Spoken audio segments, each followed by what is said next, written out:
예레미야 7장 16절에서 28절까지 말씀입니다. 오늘 이 본문의 28절까지 말씀을 이렇게 보시면은 길에 대한 말씀을 하십니다. 우리는 누구나 자기 나름대로 인생길을 걸어가고 있는 자들입니다. 어떤 모습으로든 우리는 나에게 맞다라고 생각하는 그 길에 서 있는 자들입니다. 그리고 누가 뭐래도 그 길을 가는 자들이죠. 내 길은 내가 알아서 간다라는 생각을 다 가지고 그렇게 저마다 우리 인생길을 살아가는 그런 자들입니다. 가만히 생각을 해보면은 맞는 것 같습니다. 때로는 영 불편한 길이기는 하지만 내게 맞지는 않지만 어쩔 수 없이 가는 그런 모습도 있지만 나에게 맞는 또 내 길은 내가 알아서 간다라는 생각을 가지고 우리는 인생길을 살아가는 존재들입니다. 지난주 말씀에 보니까 하나님은 이런 말씀을 하셨죠. 그저 성전에 출입을 하면서 이곳은 여호와의 성전이라, 하나님은 우리와 함께 하시는 분이라, 하나님께 나오기만 하면 복을 받고 안전하다라고 하는 이 거짓말 믿지 말라라고 말씀을 하셨죠. 그만큼 그 당시 이 예루살렘 도성 안에 이제 헛된 확신을 가지고 거기에 속아서 살아가는 사람들이 가득했다라는 것입니다. 그 대신에 하나님이 말씀하시기를 너희 길과 행위를 바르게 하라라고 하십니다. 그 길에 대해서 말씀을 하셨죠. 의미는요, 그 가던 길을 한번 멈추어 서서 한번 내가 가고 있는 이 길이 맞는 길인지 돌아보라는 거죠.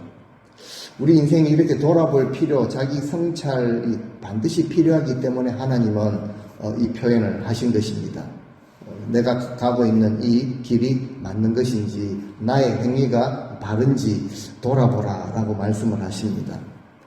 이것이 우리 인생 길 가는 이 모습이 얼마나 중요한지 사도행전 9장 2절에 보면은 사울이 예수 믿는 자들을 박해할 때요, 그 그리스도인들을 어떻게 묘사했는가 하면은 둘째 줄에 보면은 그 도를 따르는 사람, 그러니까 그리스도인들을 그 도를 따르는 사람이라고 표현하고 있죠. 길도자입니다. 그 길을 따르는 사람이라는 것이죠. 만나기만 하면 남녀를 물어나고 결박해서 예루살렘으로 잡아들이는 박해하는 이 일을 했다라는 것이죠. 그 도를 따르는 사람이라고 말을 하고 있습니다. 한번 따라해 보실까요? 그 도를 따르는 사람. 이 말은요, 나는 단지 예수님을 믿습니다. 주일날 성전에 나와서 예배를 드립니다. 여기에 그치는 것이 아니라 예수님을 믿기 때문에 그 도를 따르며 그 길에 서서 믿음의 삶을 살아가는 사람이라는 의미를 가지고 있습니다. 그래서 내가 지금 어떤 길에 서 있는가 살펴보는 것이 굉장히 중요합니다. 그래서 성경은 하나님께서 말씀하시기를 너희 길과 행위를 바르게 하라 라고 하신 것이죠. 교회에 나와서 예배를 드리고 제물을 드리고 뭘 이거를 하고 저거를 하고 이런 것이 아니라 우리 길과 행위를 바르게 하라. 왜냐하면 이것이 실제 우리의 정체성이기 때문에 그렇습니다. 이어서 지난주에 하신 말씀, 조금 심한 표현이긴 한데 하나님이 맞는 말씀을 하셨죠. 내 이름으로 일컫는 이 집이 너희 눈에는 도둑의 소굴로 보이느냐. 내가 새벽부터 부지런히 말하여도 듣지 않았고 너희를 불러도 대답하지 않았다. 그래서 내가 예전에 실로에서 행한 것 같이 이곳에서도 행할 것인데 이런 말씀을 하시죠. 도둑의 소굴이 되어버린 예루살렘을 내가 황폐하게 할 것이라 라고 그런 말씀을 하십니다. 이 말씀 후에 이제 오늘 본문이 시작을 하는데요. 16절 말씀에 그런즉 예레미야에게 이렇게 말씀하시죠. 너는 이 백성을 위해서 기도하지 말아라. 저들을 위해서 부르짖어 구하지 말라. 내게 구하지 말아라. 간구하지 말아라. 내가 듣지 않겠다라는 말씀을 하십니다. 굉장히 좀 이렇게 심한 또 표현이라고 생각을 합니다. 하나님께서 선지자에게, 그 백성과 하나님 사이의 중보자가 되어야 할 선지자에게 중보하지 말아라, 백성을 위해서 기도하지 말아라 하시는데, 그 이유가 무엇인가 하면은 하나님은 이미 그 백성들을 심판하시고자 하는 그 뜻을 결정을 하셨고, 이것은 반드시 성취될 것이기 때문에 기도하지 말라라고까지 하십니다. 그만큼 하나님은 언약을 어긴 백성들, 그리고 이방신을 숨기는 백성들에 대한 하나님의 진노가 크시다라는 것이죠. 그래서 선지자에게 말씀하시는데요, 너는 이 백성을 위해서 기도하지 말라, 내가 듣지 않겠다라고 좀 단호하게 말씀을 하십니다. 그래서 17절에 보면은 너는 그들이 유다 성읍들과 예루살렘 거리에서 행하는 일을 보지 못하였느냐라고 물으십니다. 그들을 위해서 기도하지 말라라고 하신 이유를 밝히시는데, 유다 성읍들과 예루살렘 거리에서 그 백성들이 행한 일 때문이라는 거죠. 도대체 성읍과 그 거리에서 어떤 일을 행하였길래 하나님이 이토록 진노를 하시는가 말씀하시죠. 이 성읍과 거리는 무엇보다도 선지자가 외쳤던 장소입니다. 하나님의 말씀을 전하며 이대로 이루어질 것이다 라고 전하며 외쳤던 장소이죠. 그리고 그토록 하나님의 마음을 전했습니다. 너희가 하나님께로 돌아오라 라고 그득그득 외쳤는데 그들은 외면을 했습니다. 이것은 결국 하나님의 말씀에 대한 모독입니다. 선지자 말을 듣고 안 듣고가 아니라 하나님의 말씀에 대한 모독이죠. 그래서 하나님은 그에 대한 진노가 있을 것이라 라고 말씀하신 후에 그들이 이제 이런 악을 행하였다라고 18절에 드러냅니다. 그 당시 이제 예루살렘 안에서 어떤 일을 행하였는가 한번 보시면요. 자식들은 나무를 모읍니다. 아버지는 불을 피우고, 그리고 어머니들, 여자들은 이 반죽을 해가지고 과자를 만드는데 누구를 위한 것인가? 하늘의 여왕을 위해서 제물로 드릴 과자를, 쿠키를 만들고 있었다라는 거죠. 그리고 다른 신들에게 전제를 이제 부어서 드리는 이것을 바치면서 하나님의 진노를 일으켰다라고 말합니다. 그 백성들의 죄가 뭐냐면은 바로 우상 숭배죠. 하늘의 여왕, 그러니까 달을 숭배했다라는 거죠. 가나안 땅에는 아스타롯과 같이 그 당시에는 달을 숭배하는 이런 것이 상당히 성행했습니다. 보니까 자식들, 그리고 아비들, 그리고 여인들, 온 가족이 동원되어 가지고 그 우상을 섬기기 위해서 제물을 만들었는데 결국 하나님을 진노하게 만들었다라는 거죠. 19절 말씀에 여호와의 말씀이니라 라고 하시면서 그들이 나를 굉장히 화나게 하는 것이냐, 그들이 자기 얼굴에 수치를 자초하는 것 아니냐, 이렇게 말씀을 하십니다. 언약 백성인 유다 백성이 이방신에게 드릴 제사에 집중하는 이것은 주권자가 되시는 하나님을 배반하는 것이죠. 그래서 하나님을 경노하게 하는 것이라는 것이죠. 그런데 이방 나라들이, 이방 백성들이 우상 숭배를 하는 것은 충분히 그럴 수가 있습니다. 그런데 언약 백성들이 우상 숭배하는 것은 있을 수가 없는 일이라는 것이죠. 그래서 우상 숭배하는 자들에게 돌이킬 수 없는 파멸이 주어진다라는 것이죠. 결국 그들의 모든 행위가 그들의 머리로 돌아가는 법이다라는 것을 말씀을 하십니다. 그래서 20절에 보니까 하나님이 얼마나 화가 나셨든지 나의 분노 그리고 나의 진노라고 표현을 하시죠. 그 언약 백성들의 죄가 보니까 이제 피조 세계에 다 영향을 미치게 됩니다. 사람들에게, 그리고 짐승들에게, 들의 나무들과 땅 위의 열매들 위에 하나님의 진노가 쏟아부어질 것이다.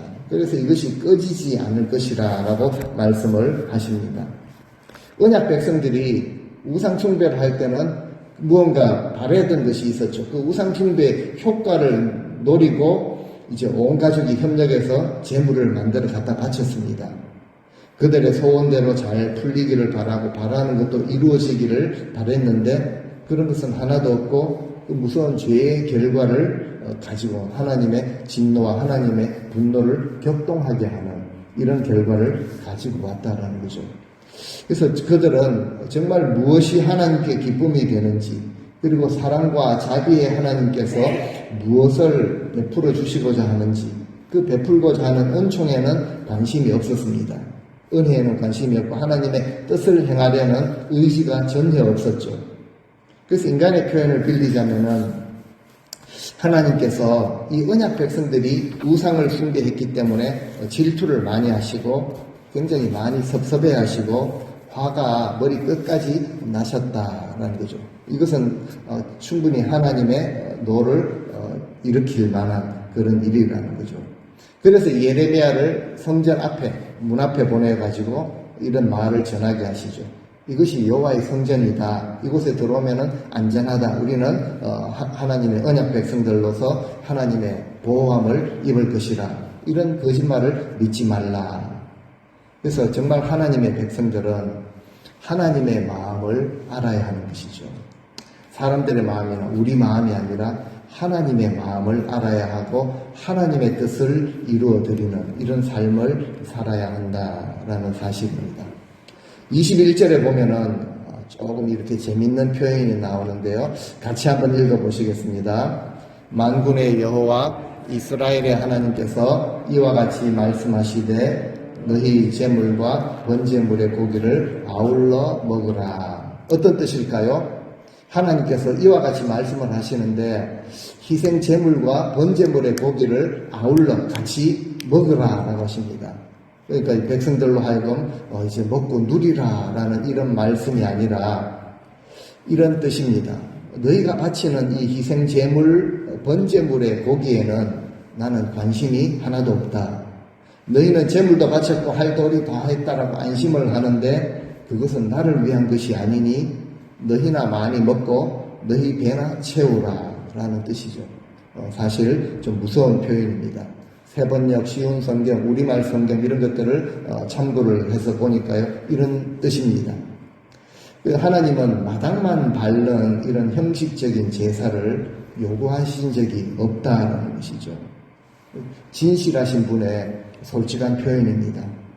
그래서 이어서 하시는 말씀이 예전에도 그랬다는 거죠. 하나님은 예전에도 이런 것 요구한 적이 없다. 22절에 보니까 사실은 내가 너희 조상들을 애국 땅에서 인도하여 낸 날에 출애굽 사건이죠. 번제나 희생에 대해서 말하지 않고 명령도 하지 않았다. 하나님은 그 백성들로 하여금 뭐 이런 것 저런 것 그냥 형식적으로 드리기만 했다. 이런 것 요구하신 적이 없다는 거죠. 그런데 백성들의 관심은요. 우리 하나님 앞에 나와서 이것도 했고 이것도 했다라는 거죠. 우리 제물도 바쳤다. 이 정도로 했으면 하나님이 좀 좋아하실 만한 것 아니겠는가. 우리가 언약 백성이라는 증거, 구원받은 백성이라는 증거가 아니냐. 하나님은 우리와 함께 하시기 때문에 우리는 안전하다. 우리는 형통할 것이라. 굉장히 믿음이 있는 것 같이 보이는데 하나님의 표현이 아니라 거짓말이라. 내가 그런 거 요구한 적이 없다. 너희들이 그냥 다 먹어라. 아니 나는 이거 부담스럽다. 내가 지기에 너무 무겁다라고까지 하시면서 정말 이런 거 원하지 않는 마음을 그대로 드러내시죠. 그러시면서 하나님이 정말 우리에게 원하시는 것을 말씀을 하십니다. 23절 같이 읽겠습니다. 오직 내가 이것을 그들에게 명령하여 이르기를 너희는 내 목소리를 들으라. 그리하면 나는 너희 하나님이 되겠고 너희는 내 백성이 되리라. 너희는 내가 명령한 모든 길로 걸어가라. 그리하면 복을 받으리라 하였으나. 하나님이 정말로 원하시는 것 솔직하게 말씀을 하시죠.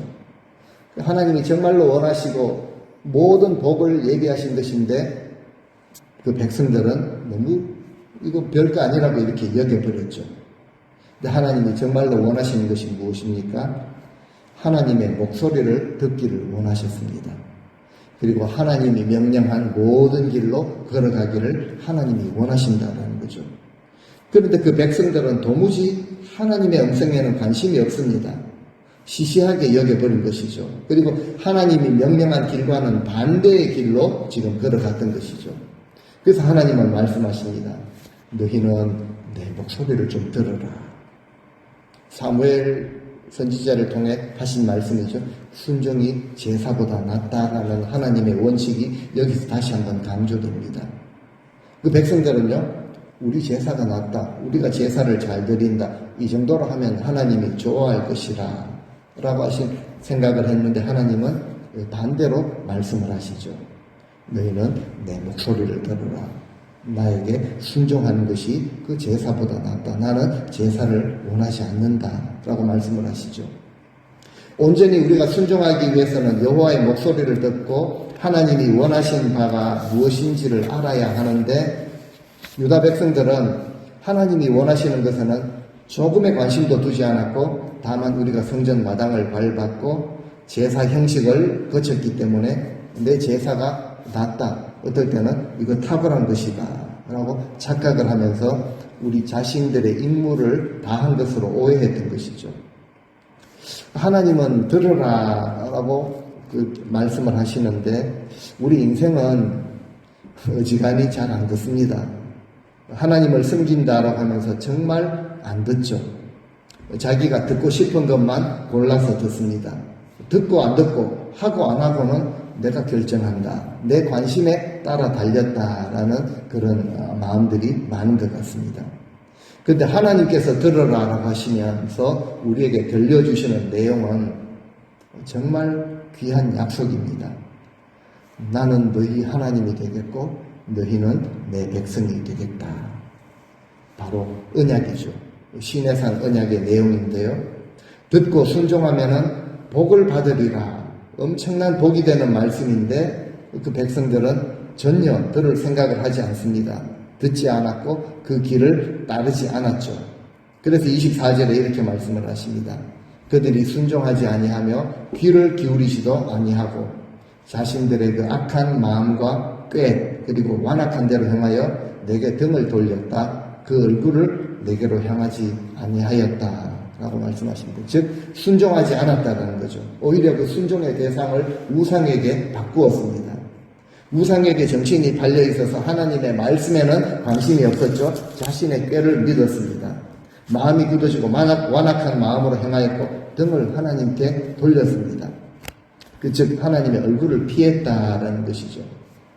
그런데 하나님은 말씀하시는 하나님이시죠. 그들이 돌이킬 수 있도록 끊임없이 경고를 하셨습니다. 25절에 보니까 애굽에서, 조상들이 애굽에서 나온 날부터 지금까지 내가 내 종 선지자들을 너희에게 보내되 끊임없이 보내었다라고 하나님은 분명하게 말씀을 하시죠. 보내기만 하신 것이 아니라 그 보낸 종들을 통하여서 계속해서 말씀하셨다는 거죠. 내가 정말 무엇을 원하는지 귀에 딱지가 않도록 계속 이야기를 했다라는 것이죠. 그런데 26절에 보니까 하나님이 평가를 하시죠. 너희가 나에게 순종하지 아니하고 귀를 기울이지 않았고 목을 굳게 하여서 너희 조상들보다 더 악을 행하였다라고 이렇게 평가를 하십니다. 유다 백성들의 영적 실상을 드러내는 것이죠. 보니까 마음은 정직하지 못했고 교만했습니다. 종교 행사에 집중을 했고 그들의 행위는 여전히 악했습니다. 자기 조상들보다 더 악하면 악했지 나을 것이 없었다. 그래서 하나님이 좀 이렇게 기가 막힌 말씀을 하십니다. 27절에 한번 읽어보겠습니다. 27절을 같이 읽습니다. 네가 그들에게 이 모든 말을 할지라도 그들이 너에게 순종하지 아니할 것이요 네가 그들을 불러도 그들이 네게 대답하지 아니하리니. 예레미야야, 네가 그들에게 나의 모든 말을 전한다고 해도 그들은 순종하지 않을 것이다. 네가 아무리 여호와께 돌아오라라고 외쳐도 그들은 코웃음치고 대답하지 않을 것이다. 그래서 결국 선지자가 이제 마지막 28절에 이런 선고를 할 수밖에 없었던 것이죠. 그들의 운명이 나타납니다. 마지막 28절을 같이 한번 읽어보시겠습니다. 너는 그들에게 말하기를 너희는 너희 하나님 여호와의 목소리를 순종하지 아니하며 진실이 없어져 너희 입에서 끊어졌다 할지니라. 그래도 들을 생각이 없습니다. 이미 말한 대로 교만하고 마음이 굳어지고 완악해져서 들을 생각이 하나도 없었죠. 하나님의 선고가 내려집니다. 너는 그들에게 전하기를 너희는 너희 하나님 말씀에 조금 더 귀 기울여 듣지 않았다. 너희 악한 행실을 고칠 생각을 전혀 하지 않는 고집이 센 민족이다. 그러므로 너희에게는 진리가 사라져 모든 진실이 너희 입에서 끊어졌다 하여라. 자, 여기 보면은 교훈을 받지 아니하는 무엇이라고 합니까? 백성들을 향하여서요. 너희는 교훈을 받지 아니하는 무엇이라? 민족이라 라고 하시죠. 보통 구약 성경에 하나님의 백성들을 말할 때 암이라는 단어를 씁니다. 그래서 이 호세아서에 보면은 자녀들의 이름을 로암미, 로루하마 뭐 이렇게 짓죠. 로암. 로는 이제 부정을 나타내는데요. 내 백성이 아니다라는 것이죠. 백성이라고 할 때는 암이라는 단어를 쓰는데 여기에는 암이라는 단어 대신 히브리어로 고이라는 단어를 쓰고 있습니다. 이거는 이방 나라들을 지칭할 때 쓰던 이런 단어입니다. 그러니까 하나님의 목소리에 순종하지 아니하고 하나님의 교훈을 받지 않는 자는 하나님의 백성이라 할 수가 없다는 것이죠. 그들의 고집이 대단하죠. 그죠? 이방 민족에 지나지 않는다라는 이런 평가를 또 내리게 됩니다. 하나님께 제사도 드렸습니다. 그런데 실질적으로 하나님의 그 말씀과 다스림을 통치를 받으려고 하지 않았다는 거죠. 말씀의 교훈이나 훈계를 받으려고 하지 않습니다. 그래서 이거 좀 중요한 건데 그들에게 진실이 없어졌다라는 것이죠. 생명이 없어졌다는 것입니다. 말씀이 없는 곳에는 진실이 없다라는 거죠. 진실함도 없습니다. 그 대신 그들의 입에 보니까 여러 가지 감정적인 것, 여러 가지 거짓말들이 들어있다라는 것이죠. 하나님과 사람들 앞에서 다 거짓된 자들이었다라고 그렇게 평가를 내리십니다. 그래서 그들의 운명이 보니까 하나님께 끊어짐을 당하게 된 것이라 라고 이렇게 말씀을 하십니다. 그래서 이런 말씀들을 우리가 대할 때 정말 우리는 우리의 길을 한번 멈추어 서서 돌아보는 이런 영적 반성이 필요하죠. 오늘날 우리에게 진정으로 필요한 것은 부흥도 필요합니다. 근데 좀 부흥의 시기는 좀 지난 것 같습니다. 많이 모여서 어떤 큰 일을 하고 이제 건축을 하고 이런 시기는 지났습니다. 정말 우리에게 필요한 것은 영적 각성이죠. 우리 스스로를 돌아보는 성찰이 필요합니다. 그래서 성경은 계속해서 너희가 멈추어 서서 너희 가는 길을 돌아보라. 이것이 하나님 앞에서 유익하기 때문에 정말 이것이 이 자세가 우리를 살리기 때문에 그렇습니다. 그래서 진정으로 우리가 영적 부흥을 사모하고 우리는 영적 부흥을 위해서 금요일마다 계속 기도를 합니다. 진정으로 영적 부흥을 사모하기 때문에 우리에게 먼저 영적 각성이 필요한 것이죠. 정말 성령의 충만을 구해야 합니다. 성경에 보면요, 그냥 성령을 미사오며의 이런 표현은 성경에 없는데 성령을 받아라, 성령을 구하라라고 하십니다. 그래서 저희가 기도할 때마다 성령을 구해야 하는 것이죠. 하나님 성령을 우리에게 부어 주옵소서라고 구해야 합니다. 성령의 충만을 받으라고 하셨으니까 성령의 충만을 우리는 받아야 합니다. 그리고 이것은 마지막 때 내가 내 종, 남종과 여종들에게 부어주겠다, 모든 세대 위에 부어주겠다고 약속하신 것이니까 그 약속하신 것을 우리는 구해야 합니다. 이런 하나님의 얼굴을 구하는 마음 없이 여러 가지 우리가 형식과 제법 어떤 틀을 갖추었고 재물을 드렸다, 어떤 것을 했다라는 것에 관심을 가지고 있으면은 하나님께서 말씀을 하실 것입니다. 너희는 내 목소리를 들어라. 내가 명령한 모든 길로 걸어가라. 순종이 제사보다 나으니라. 한번 따라해 볼까요? 너희는 내 목소리를 들어라. 내가 명령한 모든 길로 걸어가라. 명령한 모든 길로. 순종이 제사보다 나으니라.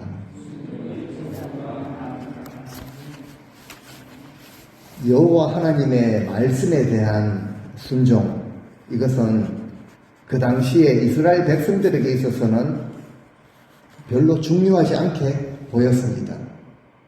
혹시 오늘날 우리 교회와 우리 성도들에게도 하나님이 우리에게 하시는 말씀인데 이것이 별로 가치가 없어 보이거나 말씀을 말씀으로 받지 못하는 별로 중요하게 보지 않는 이런 모습이, 안타까운 모습이 혹시라도 있을까? 우리는 우리 자신을 돌아보아야 하는 것이죠. 우리 자신들의 삶의 태도와 상관없이 이기적이고 탐욕적이고 우리 욕구를 충족하기 위해서 백성들은 그냥 성전을 찾았던 것이죠. 그래서 하나님은 이 성전을 멸하실 수밖에 없다라고까지 말씀을 하십니다. 그리고 이것이 도둑의 소굴로 죄악의 온상으로 전락해버렸기 때문에 그 성전을 무너뜨리셔야 했던 것이죠. 그래서 그들이 가지고 있던 헛된 그 기대와 헛된 신념 이런 것들은 깨뜨리셔야 했던 것이죠. 그것이 깨어져야만 여호와 하나님을 향한 참된 신앙으로 돌아올 수 있기 때문에 하나님은 이런 말씀을 하신 것입니다.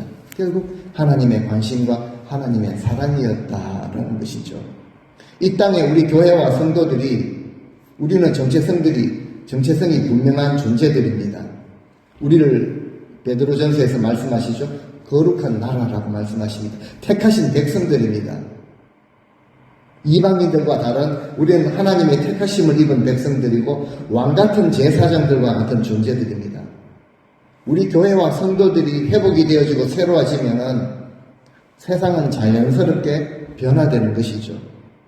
교회를 교회되게 하고 성도를 성도답게 하는 그 본질, 핵심이 무언가 하면은 하나님이 원하시는 것입니다. 진정으로 하나님 앞에 엎드려 하나님을 경배하는 진정한 예배를 하는 것이죠. 우리는 우리의 예배에 대해서 돌아보고 각성을 해야 합니다. 예배는 우리 인생이 정말 하나님 앞에 내가 올바로 서 있는가를 점검하고 확인하는 시간이 되어야 하는 것이죠. 그리고 우리는 예배에만 매여 있는 삶이 아니라 세상에 나가서 삶을 살아야 되는 존재들인데, 세상에서 우리 삶이 주의 길을 걸어가는 자로 바르게 세워지는 출발점이 되어야 하는 것이죠. 오늘 말씀을 통해서 우리 모든 성도님들께서 다시 한번 우리 인생의 그 가는 길을 우리는 나름대로 열심히, 어떤 부분에서는 헌신적으로 정말 귀한 그런 모습들이 많이 있습니다.